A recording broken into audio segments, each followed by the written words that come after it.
Hi guys, this is John with Liquid Life Gardens. Excuse the mess, cutting grass this morning. We've been in triple digits. Heat indexes reaching as much as 114. So it's been murder here, and from what I understand, all over Canada. I mean, just everybody's feeling this heat. So there's no exception to it over here.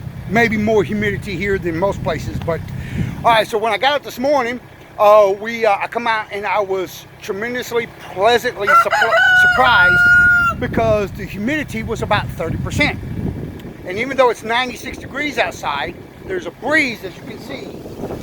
There's a breeze, and with that breeze and that low humidity, it feels amazing. Usually within the first couple of minutes of cutting grass, I'm soaking wet. I done cut all my property and then did some grading on the driveway and some other stuff, and I am just damp. That's extraordinary because I've been out here since 9 this morning. Here it is almost 2 o'clock in the afternoon, and with a temperature of 96, that is just unbelievable. So I wanted to tackle the stump again. This makes, I think, 6 or 7 times I've tried to tackle this thing. Let me show y'all what we got going on. All right, so I got the fence line down. As you can see, the last of the poles are down right there. I got all the fence line down and that, and then all that's left now is just a stump. Now, I've started on this thing multiple times, got called off of it multiple times, and I'm hoping today, with as cool as it is, or the lack of humidity the way it is and that, I got the tractor out here. I'm hoping to get this thing knocked out and get it dug up. It would be awesome if I could get it at least dug loose and moved.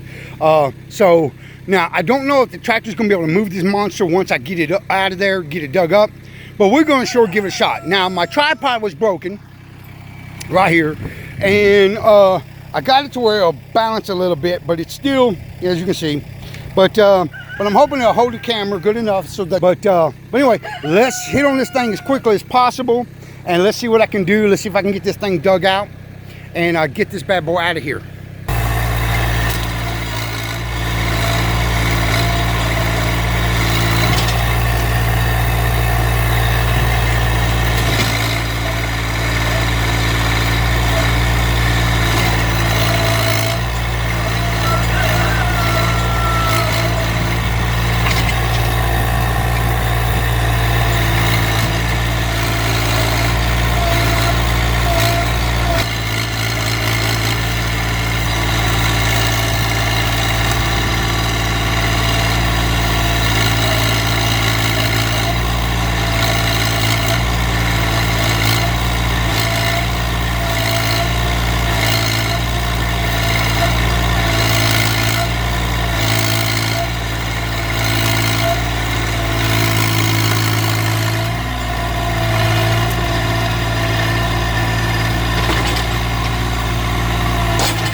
Alright guys, so see if I can see how big this thing actually is compared to the tractor. Alright, so we're going all the way back over there. It's above my head tall, and all the way that way. Alright. So now if you notice, what I was doing was I was coming in, and I didn't want to push my tractor nor my transmission, so I was just bumping it, kind of loosening it up. You know what I would do is I would tilt my bucket down, lift it up, and then, because my curl is one of the strongest features I have on the front end loader, I curl a little bit. Then let it down, lift up higher, then curl a little bit. And each time it raised that stump just a little bit more, a little bit more, a little bit more, until I got it completely over. Now that's why I dug out this side here, all loose, so I have a place to flip it. As you can see, she's sitting there on the ground.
Well, guys, we got it out.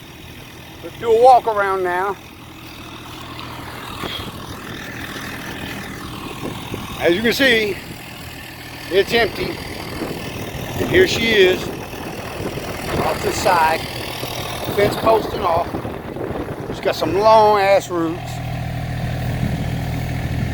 Now the trick is where am I gonna go with it? Because she's just so doggone big, and how am I gonna get it there? Because she's just a beast. So if I push with the front end loader, this is my best slide side because everything is sloping away from the center, and she might be able to slide across the ground without digging in. Any other direction, we got roots that's going to dig in. So, but I don't know, man, it's awful big compared to that tractor. I don't know, but we'll see.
All right, guys, so we got out of here. I got some dressing up to do. I got some concrete I found in here. I don't even know what the heck that came from. So I gotta get rid of that. That looks like maybe the old fence post. I don't remember concreting these corners in. I might have. That might be why it took so much to get it out. But I'll clean this up, pull all the roots out with the tooth bar, get all the roots cleared out, and then clean it up, and then I can start working this ground now. It didn't scarp the ground bad. I cut with the chainsaw all the roots off of one side, giving it a smooth fit with the stump so they could slide. And I barely pushed on the pedal forward, just eased it. I didn't try to push the tractor or anything, just let it ease itself forward, nice and smooth. I was running at 2200 RPMs, but that's how big it is, and that's after even I cut a section off compared to the tractor. So she's out, guys, and this is the biggest one, like I said, I got on my property right here. This is the biggest stump. It definitely makes the tractor look small. And I cut about a foot and a half off of the root base. So I'm not gonna push it off in the fire because I got plenty in there. Let it do some drying out, and then I'll burn it up.